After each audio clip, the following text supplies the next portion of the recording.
चलिए अभी हम स्टार्ट करेंगे फोटोसिंथेसिस का दूसरा फेज, जिसको हम बोलते हैं डार्क रिएक्शन। डार्क रिएक्शन जो है वो लाइट रिएक्शन होने के बाद होता है, और इसमें हम देखते हैं कि कैसे लाइट रिएक्शन हेल्पफुल है डार्क रिएक्शन को कराने के लिए। तो पहले देखते हैं कि लाइट रिएक्शन के प्रोडक्ट कितने हैं। हमने देखा कि लाइट रिएक्शन में 3 प्रोडक्ट थे। पहला था मेन प्रोडक्ट जो था, इसके जो प्रोडक्ट हैं वो था एक ATP एंड NADPH, और एक दूसरा वेस्ट प्रोडक्ट था जिसको हम बोलते थे O2। भी जो ये O2 है वो क्लोरोप्लास्ट से डिफ्यूज हो जाएगा, डिफ्यूज आउट ऑफ क्लोरोप्लास्ट। और जो ATP और NADPH है वो एक बहुत ही कंस्ट्रक्टिव रोल प्ले करते हैं। They are getting used in dark reaction. ये यूज हो जाते हैं डार्क रिएक्शन में। डार्क रिएक्शन में अल्टीमेटली क्या होता है, डार्क रिएक्शन में होता है सिंथेसिस ऑफ शुगर, जो कि फोटोसिंथेसिस का मेन एम है। सिंथेसिस ऑफ शुगर भी पूरा ये जो डार्क रिएक्शन है वो कहाँ पर होता है, पूरा जो डार्क रिएक्शन है वो होता है स्ट्रोमा में। जो लाइट रिएक्शन था वो ग्रेना लेमेला और स्ट्रोमा लेमेला में हुआ था, जबकि जो डार्क रिएक्शन है वो होता है पूरा स्ट्रोमा में। और क्यों स्ट्रोमा में होता है, क्योंकि all enzymes are present in stroma for dark reaction. Dark reaction कराने के लिए जितने भी एंजाइम चाहिए वो सभी कहाँ पर मिलेंगे आपको, जो स्ट्रोमा है वहाँ पर मिलेंगे। इसलिए पूरा जो डार्क रिएक्शन है वो होता है स्ट्रोमा में, जबकि लाइट रिएक्शन जो है वो होता है ग्रेना लेमेला और स्ट्रोमा लेमेला में। तो मेन जो है वो लाइट रिएक्शन के जो प्रोडक्ट है उस पर डार्क रिएक्शन डिपेंडेंट है। Dark reaction is not directly dependent on light, light पर डिपेंडेंट नहीं है, पर जो लाइट रिएक्शन के जो प्रोडक्ट थे उस पर डिपेंडेंट है, जो कि ATP और NADPH है, क्योंकि dark reaction is ultimately going to synthesise sugar.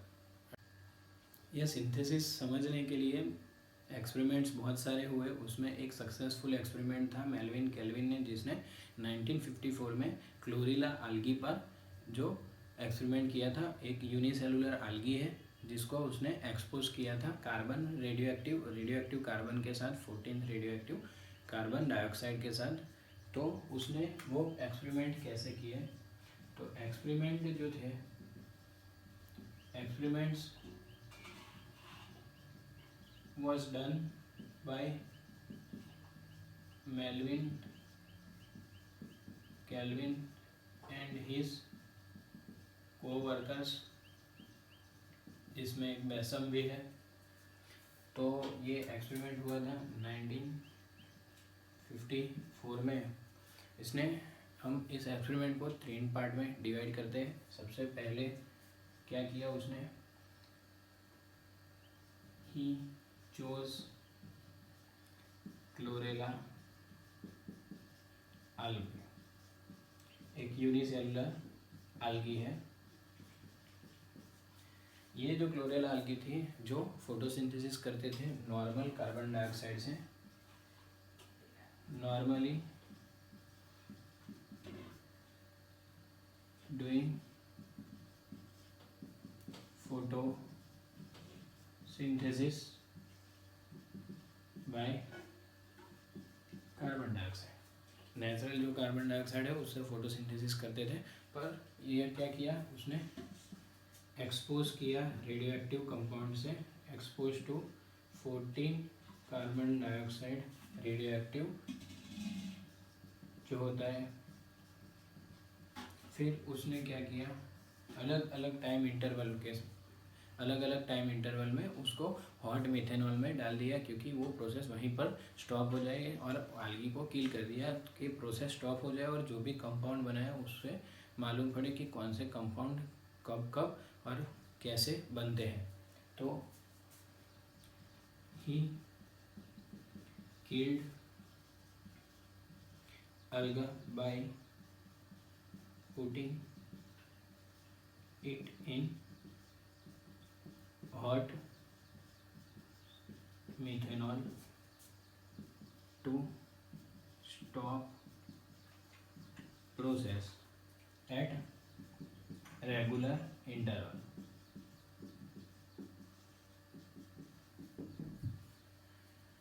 फिर क्या किया कि उसने उसको चेक करने के लिए दो प्रोसेस यूज़ किए, एक तो 2D क्रोमेटोग्राफी, पेपर क्रोमेटोग्राफी और ऑटो रेडियोग्राफी। जो सॉल्युबल कंपाउंड्स थे,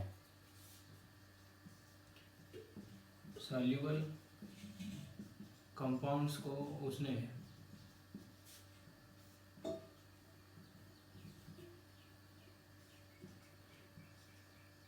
टू डायमेंशनल पेपर क्रोमेटोग्राफी से चेक किए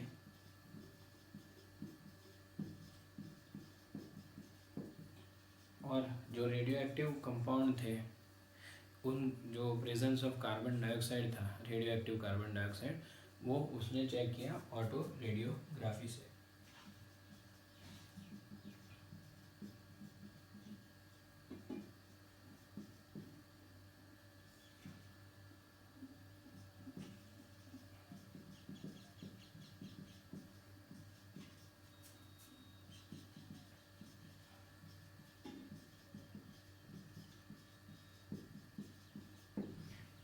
ये कार्बन का जो हाफ लाइफ होता है वो 5200 ईयर्स होता है। रेडियो एक्टिव कार्बन का जो हाफ लाइफ होता है, तो इससे इजीली ऑटो रेडियोग्राफी से आइडेंटिफाई कर सकते हैं। और उसने पूरा एक साइकिल दिया जिसको हम बोलते हैं केल्विन साइकिल।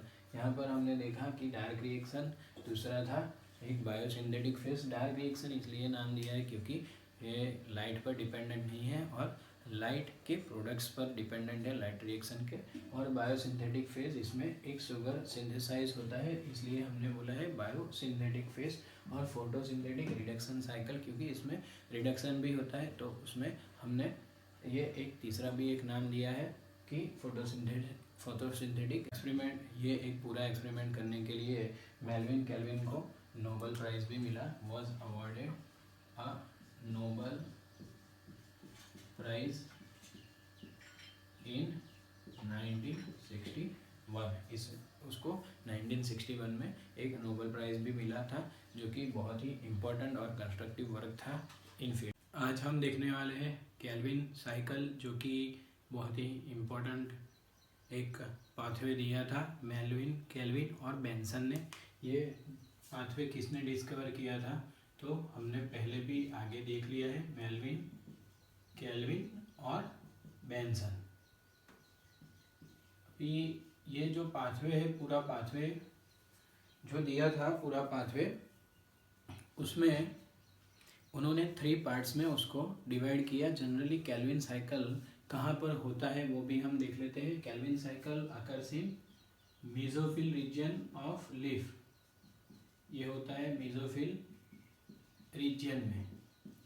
मेसोफिल रीजन कहाँ पर होता है, लीफ जो होता है उसमें अपर एपिडर्मिस और लोअर एपिडर्मिस के बीच में जो रीजन आता है उसको हम बोलते हैं मेसोफिल। और वहाँ पर ये C3 साइकिल होता है। यहाँ पर बंडल सीड सेल्स जो है वो इन्वॉल्व नहीं होते। ये खास एक जानने वाली चीज़ है, क्योंकि इसके बाद एक और पाथवे भी डिस्कवर हुआ था जिसको बोलते हैं C4 पाथवे।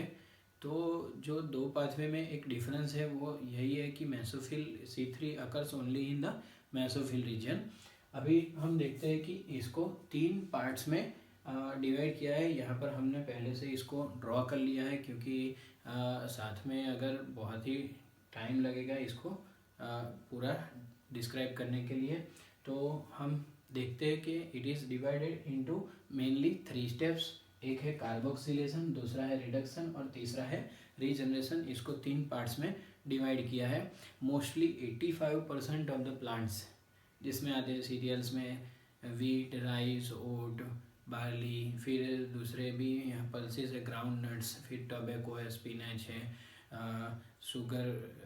शुगर बीट है, फिर कॉटन है। ये सब जो होते हैं वो केल्विन साइकिल अंडरगो करते हैं for synthesis of the sugar.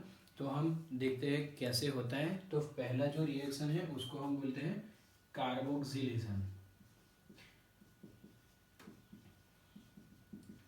जो कार्बोक्सिलेशन है वो फर्स्ट पार्ट है और वो कहाँ से इनिशिएट होता है, तो जो RUBP होता है, ribulose bis phosphate, which is already present in the mesophyll, वो 5 कार्बन का एक प्रोडक्ट है। और वो 5 कार्बन प्रोडक्ट जो रेगुलोज बाइफॉस्फेट है, it is the first carbon acceptor. तो कौन फर्स्ट कार्बन एक्सेप्टर है C3 साइकिल में, तो ये बहुत ही बार पूछा जा चुका क्वेश्चन है वेरियस एंट्रेंस एग्जाम में कि who is the first carbon acceptor in C3 cycle, तो आएगा RUBP। तो RUBP जो है वो 5 कार्बन का एक प्रोडक्ट है, वो कार्बन डाइऑक्साइड को एक्सेप्ट करता है और जब कार्बन डाइऑक्साइड ऐड होता है तो उसको हम बोलते हैं कार्बो। अभी इसको कराने के लिए एक एंजाइम चाहिए जिसको हम बोलते हैं RUPISCO, जिसको बोलते हैं रूबिस्को, जिसका मीनिंग होता है RUBP कार्बोक्सिलेस ऑक्सीजनेस। अभी यहाँ पर कार्बन डाइऑक्साइड ऐड होता है तो ये कार्बोक्सिलेस से एक्ट करता है, कार्बोक्सिलेस तरह से एक्ट करता है, ऑक्सीजनेस नहीं है यहाँ पर, क्योंकि ऑक्सीजन नहीं ऐड होता है यहाँ पर। It is acting as a carboxylase type of enzyme. अभी जब रिएक्शन देखते हैं तो यहाँ पर लिख देते हैं हम RUBP, इसके 3 मॉलिक्यूल्स RUBP के, यानी कितने कार्बन हुए वो भी हमको काउंट करना पड़ेगा। यहाँ पर ये 5 कार्बन का एक RUBP मॉलिक्यूल होता है और इंटू 3 करते हैं तो बन जाते हैं 15 कार्बन्स, टोटल 15 कार्बन्स। अभी इसका it is carboxylated by 3 carbon dioxide, 3 carbon dioxide, 3 carbon dioxide enters by the help of stomata, as stomata opens carbon dioxide enters into the leaf, carbon dioxide enter होता है और फिर वो combine होता है RUBP के साथ। अभी ये हो गए 3 कार्बन, 15 + 3 तो एक 6 कार्बन की एक प्रोडक्ट बनाते हैं, जो हम ड्रॉ कर देते हैं। 6 कार्बन की 3 मॉलिक्यूल्स बनती है। यहाँ पर ये जो 6 कार्बन की 3 जो मॉलिक्यूल बनी वो हाईली अनस्टेबल है, उसको हम बोलते हैं इंटरमीडिएट। सो ये जो इंटरमीडिएट प्रोडक्ट है हाईली अनस्टेबल बनता है, उसको इंटरमीडिएट भी बोलते हैं। ये तुरंत ही स्प्लिट हो जाता है 2-2 में, तो यहाँ से हम स्प्लिट भी कर देते हैं उसको, 1, 2 और 3, और यहाँ पर बन जाते हैं ये 1, 2, 3, 4, 5 और 6 मॉलिक्यूल्स PGA, 3 फॉस्फोग्लिसरिक एसिड, ऐसे 3 फॉस्फोग्लिसरिक एसिड बन जाते हैं। अभी हम काउंट करेंगे कार्बन, तो भी ये 3 कार्बन प्रोडक्ट है और यहाँ पर 6 ऐसे मॉलिक्यूल बनते हैं, तो यहाँ पर होते 18 कार्बन, और यहाँ पर भी देखो 15 + 3 18। तो यहाँ पर जो मॉलिक्यूल्स बनते हैं वो बनते हैं 6 मॉलिक्यूल्स ऑफ PGA। तो यहाँ पर हमने डायग्राम में भी दिखाया है कि 3 molecules of RUBP which are of 5 carbon, that is total 15 carbons. यहाँ पर 3 कार्बन डाइऑक्साइड एंटर होते हैं और कार्बोक्सिलेशन होता है। कौन से एंजाइम में? RUBP carboxylase type of enzyme, और बन जाता है 6 मॉलिक्यूल्स ऑफ 3 PGA, क्योंकि जो बीच वाला जो इंटरमीडिएट प्रोडक्ट है वो हाईली अनस्टेबल होता है और वो स्प्लिट हो जाता है, और यहाँ पर बनता है 3 PGA। तो यहाँ पर इनपुट क्या हुआ? इनपुट हुआ carbon dioxide is the input, understood? यहाँ पर इनपुट हुआ कार्बन डाइऑक्साइड। अभी देखते हैं दूसरा स्टेप जिसको हम बोलते हैं रिडक्शन। रिडक्शन जो है वो 2 स्टेप्स में होता है। पूरा रिडक्शन जो होता है वो 2 स्टेप में होता है। पहले हम देखेंगे कि ये जो स्प्लिट हुए मॉलिक्यूल्स हैं जो कि हम बोलते हैं 3PGA which is the first stable intermediate product, stable product है। जो फर्स्ट स्टेबल प्रोडक्ट है वो 3 कार्बन प्रोडक्ट है। It is an 3 carbon product. तो इस पर से इसका नाम भी दिया गया, केल्विन साइकिल को बोलते हैं, और C3 साइकिल। तो जो फर्स्ट स्टेबल प्रोडक्ट था वो 3 कार्बन का था, इसके लिए इसको बोलते हैं C3 साइकिल। तो यहाँ पर हम लिख भी देते हैं, यहाँ पर C3 साइकिल।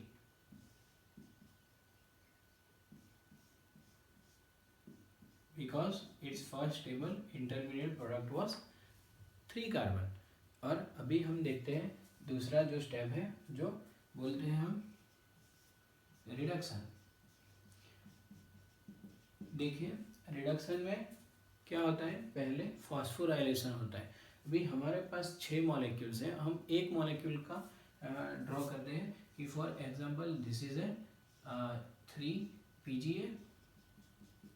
अभी देखिए कि it reacts with it undergoes phosphorylation, तो ATP, और बनता है जो वो बनता है 1 2 3 कार्बन, और एक और फॉस्फेट ऐड हुआ, इसको हम बोलते हैं 1,3 बाई फॉस्फोग्लिसरेट। ये जो है, और प्लस ATP से क्या बना, एक फॉस्फेट ऐड हुआ तो ADP, एडिनोसाइन डाइफॉस्फेट। तो हमने ड्रॉ किया है, ये जो था वो PGA है। PGA undergoes phosphorylation. अभी हाउ मेनी मॉलिक्यूल्स है PGA के, तो PGA के 6 मॉलिक्यूल्स हैं। तो 6 into 3 carbon, that means 18 carbon. It will undergo phosphorylation, तो हमको चाहिए 6 ATPs, और यहाँ पर भी 6 मॉलिक्यूल्स ऑफ 1,3 बाईफॉस्फोग्लिसरेट, यानी कि ये भी एक 3 कार्बन का प्रोडक्ट है। तो 6 into 3 18 कार्बन, और जो है ATP भी कितने चाहिए, 6 ADP बन जाएंगे, क्योंकि ATP 6 थे तो ADP 6 होंगे। अभी नेक्स्ट स्टेप है जो है रिडक्शन। Reduction of 1,3 बाईफॉस्फोग्लिसरेट। रिडक्शन जो होता है, अभी 1 2 3 फॉस्फेट और फॉस्फेट, ये जो है वो है 1,3 बाई फॉस्फोग्लिसरेट। 1,3 by phosphoglycerate.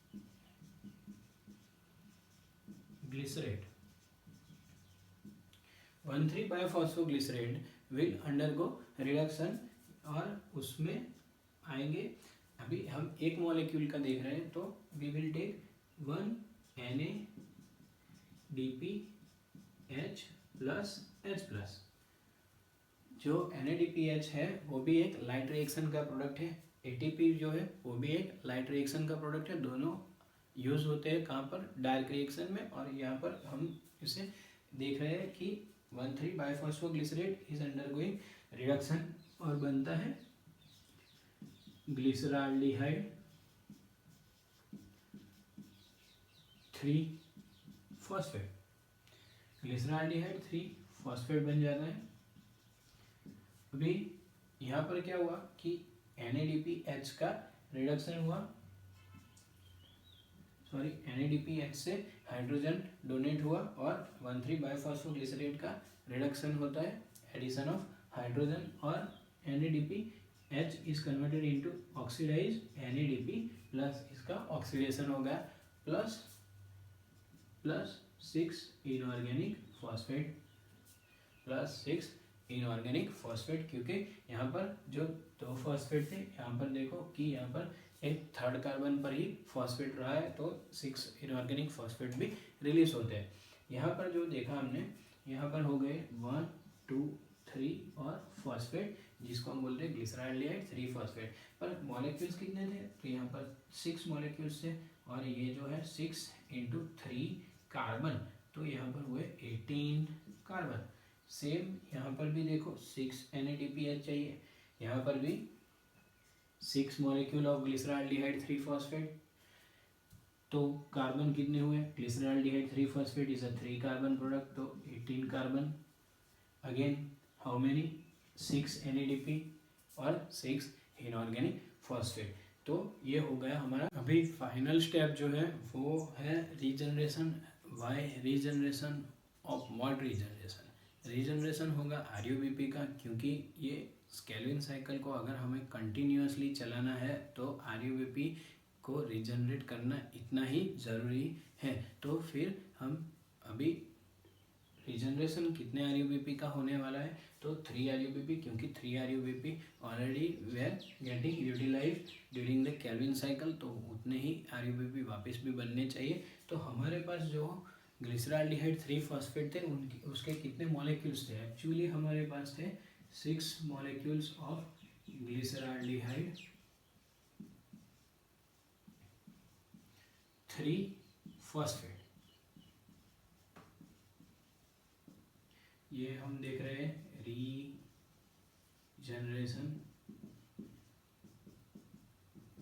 तो 6 मॉलिक्यूल्स में कितने कार्बन थे?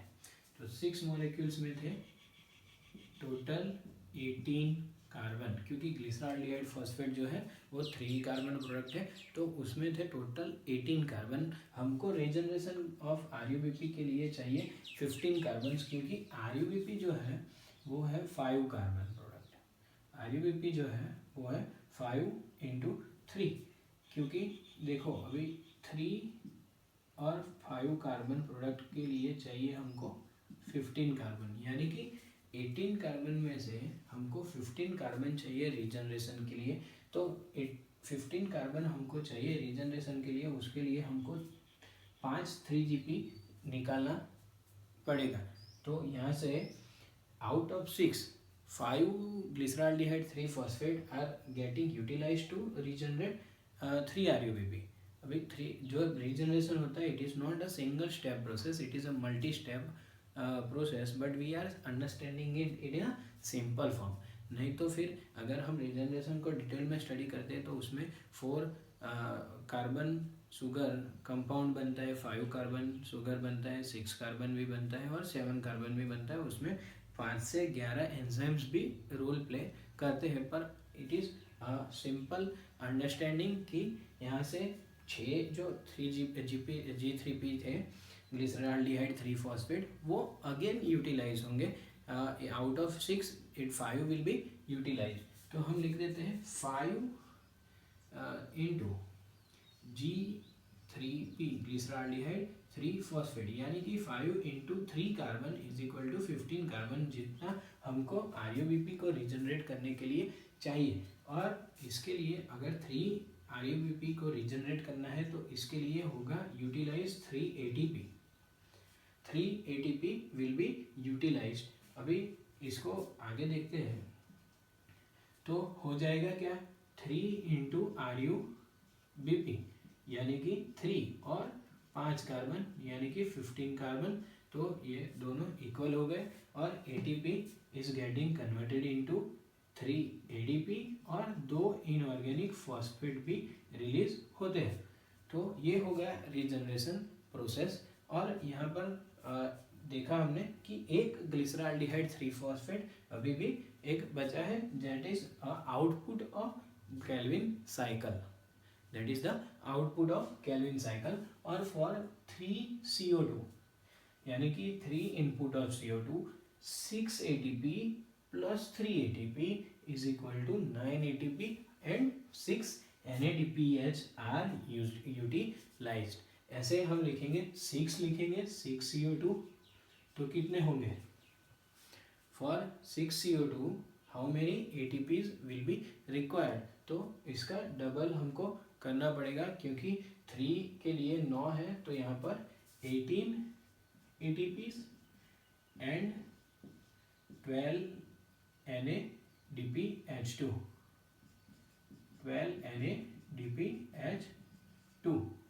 will be utilized or will be required। भी हम देखेंगे कि यहाँ से जो आगे का प्रोसेस है वो कैसे होते हैं कि ये ग्लिसराल्डिहाइड 3 फॉस्फेट से शुगर कैसे बनता है, 6 कार्बन शुगर कैसे बनता है, फ्रुक्टोज और ग्लूकोज। तो पहले हम देखते हैं कि 1 टन से एक ग्लिसराल्डिहाइड 3 फॉस्फेट हमको आउटपुट में मिला, तो दूसरा एक और टन होगा कार्बन डाइऑक्साइड 3 CO2 से, तो फिर से एक और हमको यहाँ पर G3P मिलेगा। अगर सेकंड में 3 CO2 एंटर करेंगे, तब सेकंड टाइम 3 CO2 जब एंटर करेंगे तो फिर से एक 1 ग्लिसराल्डिहाइड 3 फॉस्फेट हमको मिलेगा। और ये जो है वो इंटरकन्वर्टिबल है, interconvertible to 3 dihydroxy acetone phosphate 3DHAP, ये दोनों इंटरकन्वर्टिबल है। अभी इसका जो दोनों एक मॉलिक्यूल ये और एक मॉलिक्यूल ये फर्स्ट राउंड का है और ये है सेकंड राउंड का, दोनों कंबाइन होके बनेंगे 6 carbon compound fructose 1,6 by phosphate, fructose 1,6 by phosphate, क्योंकि ये भी 3 कार्बन है, ये भी 3 कार्बन प्रोडक्ट है, तो दोनों कंबाइन होके एक 6 कार्बन प्रोडक्ट बनाएंगे। यहाँ पर फ्रुक्टोज 1,6 बाई फॉस्फेट से क्या बनता है, it is an very easy step, fructose in presence of water it will form H3PO4 और यहाँ पर क्या बनेगा, fructose 6 phosphate.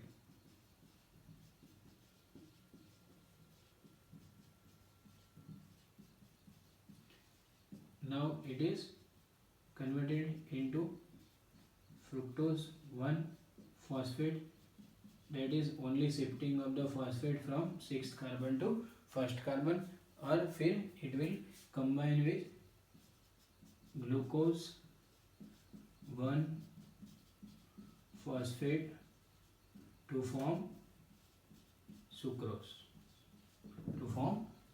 and this is the ultimate product of the Calvin cycle, and this is the total description about the Calvin cycle with the number of the carbons, as fructose 1,6 biphosphate is also of 6 carbon, all the products will be of 6 carbon except the sucrose. Okay.